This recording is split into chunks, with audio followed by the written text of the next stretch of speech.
জানো শুধু কি হয়েছে? না বললে কিভাবে জানবো?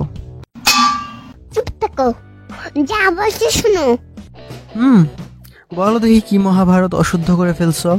কালকে রাত 12টার সময় আমি রাস্তা দিয়ে হেঁটে যাচ্ছিলাম। সন্ধ্যার সময় টয়লেটে যাওয়ার জন্য যার 10 জন লাগে ও নাকি রাত 12টায় একা যাচ্ছিল।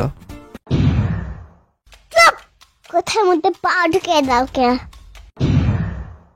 আচ্ছা বলো, তারপর কি হলো?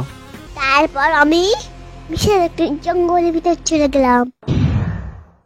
হাতের সময় বাঘ আসলো। আরে বাঘ কি কখনো হাতির সমান হয় নাকি?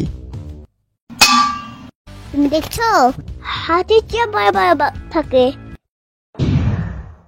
আচ্ছা তারপর? বাঘ আমাকে বললো, কেমন আছো মুনিয়া? যেখানে বাঘ মানুষকে পেলেই খেয়ে নেয় সেখানে বাঘ তোমাকে দেখে তোমার সাথে গল্প করলো? শুনবা তো নাকি? আচ্ছা বলো তারপর কি হলো? আমি বললাম, তুমি রংস করেছো বাঘ?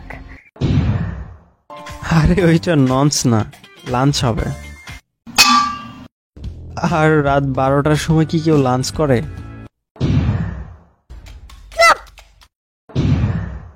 আচ্ছা বলো তারপর কি হলো? তারপর আমি বললাম, বাঘ তুমি কি আমার বাড়িতে যাবা? আমার বাড়িতে 2টা বাঘ আছে। একটা ছেলে আছে আমাদের বাড়িতে খেলছে একটা 2টা বাঘ নিয়ে। আচ্ছা তারপর?